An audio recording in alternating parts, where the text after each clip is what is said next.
Bonjour madame, voici ma question. Comment une femme peut laver son vagin correctement? Donc c'est une excellente question. J'ai déjà répondu à la question plusieurs fois, mais je vais quand même prendre aussi le temps aujourd'hui d'y répondre parce que c'est important ma chérie. Hein, tu as bien fait de poser ta question. Je suis Joyce et je suis ta sexothérapeute préférée. Comment une femme peut laver son Jessica? Donc la première des choses, on va parler, c'est avec quoi? La femme doit laver son Jessica avec ses mains. Voilà, pas avec, surtout pas avec les gants, parce que les gants peuvent garder les microbes, tu vois.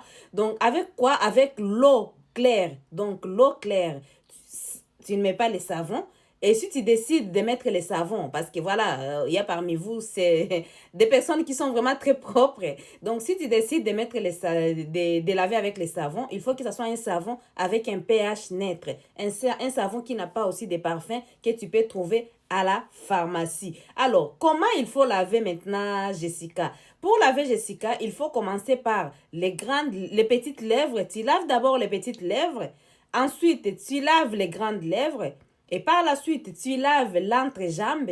Donc, rassure-toi que toutes les parties que je viens de citer, qui constituent la vulve, sont très propres. Une fois que c'est propre, tu vas maintenant laver au niveau de l'anus.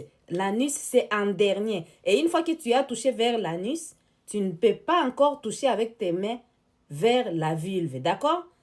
Parce que les microbes des déchets ne doivent pas arriver vers notre vulve, notre Jessica. D'accord? Je voulais souligner une chose. Tu ne dois jamais introduire tes doigts dans ton Jessica pour les laver. Parce que Jessica, ce n'est toi seul. Il y a un système automatique que Dieu a créé. Les saletés qui sont à l'intérieur sortent automatiquement, raison pour laquelle des fois on retrouve sur notre caleçon, voilà, on a des petites taches, vous voyez. Ça signifie simplement que Jessica s'auto-nettoie à l'intérieur, d'accord? Nous devons nous occuper uniquement de l'extérieur. Ça, c'est très important que tu comprennes ça pour éviter de détruire la flore vaginale. Si tu détruis ta flore, ce n'est pas une bonne chose. Et pour éviter aussi de te créer des infections inutiles. On est bien d'accord? Donc, combien de fois il faut laver Jessica? Maximum 2 fois. Matin et soir. 2 fois au maximum.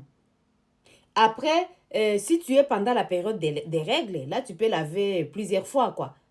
Déjà, pendant la période des règles, quand tu portes une serviette, il ne faut pas porter la serviette plus de 4 heures. Il faut changer ta serviette régulièrement. Voilà. Et il faut te laver aussi régulièrement. Ça dépend des fluides, ça dépend de comment tu saignes. Ça dépend d'une femme à l'autre. D'accord? Mais dans tous les cas, on ne garde pas de serviettes plus de 4 heures pendant la période des règles. Mais en général, si c'est hors période des règles, il faut laver maximum 2 fois, matin et soir. Si c'est pendant la journée, tu peux juste essuyer quand tu fais pipi, tu essuies très bien pour éviter que tu puisses avoir les odeurs. Et surtout si tu as des poils puis bien que tu n'as pas peut-être coupé un peu, ça peut arriver si tu fais pipi et que tu n'as pas bien essuyé, tu peux sentir mauvais et ce n'est pas ça ce qu'on veut en fait. D'accord? Donc quand je parle de sentir mauvais et sentir les pipis et tout, hein, mais quand c'est des odeurs de poissons pourris, voilà, les odeurs bizarres là, peut-être que c'est une infection et il ne faut pas hésiter à aller consulter. Jessica, c'est important pour toi. Hein? C'est ce qui fait à ce qu'on t'appelle une femme. Hein? C'est vraiment important. Donc j'espère avoir tout dit. Donc, j'espère avoir tout dit, mais en tout cas, quand tu veux aussi porter des caleçons, n'oublie pas de porter des caleçons en coton. Tout ça, ça va te permettre de garder ton Jessica propre, hors des infections, et puis et le Jessica qui va sentir bon. Ce n'est pas que ça va sentir très très bon au niveau, comme si c'était les parfums, non.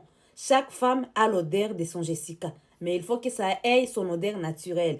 Pas l'odeur des poissons pourris, pas l'odeur des infections, tout ça. Et il ne faut pas que ça commence aussi à te gratter trop. Pour éviter que ça te gratte trop, je vous ai dit caleçon en coton. Caleçon en coton, voilà, n'est pas trop lavé. Parce que quand tu laves trop, Jessica, hein, tu dépasses les plus de 2 fois là. Tu penses que c'est ça être propre. Quand il y a trop d'hygiène tue l'hygiène. Quand tu auras trop d'hygiène, ça va te créer aussi les infections. Tu vas te retrouver en train de te gratter, etc. Mais dans tous les cas, si tu ne te sens pas bien, je te conseille quoi? D'aller consulter ton médecin gynécologue qui peut te faire les prélèvements et pour voir si tu as les infections ou pas. Mais c'est à toi d'entretenir ton Jessica, à toi d'entretenir ton vagin. Ah, dites-moi ce que vous en pensez dans les commentaires, chères femmes, ou les hommes qui lavaient de temps en temps les Jessica de votre femme. Dites-moi, vous tous, ce que vous en pensez. Est-ce que vous les lavez comme je viens d'expliquer ou vous faites autrement? Donc, je vous fais des gros bisous et je vous dis à très bientôt pour une nouvelle vidéo. C'est Joyce, votre sexothérapeute préférée.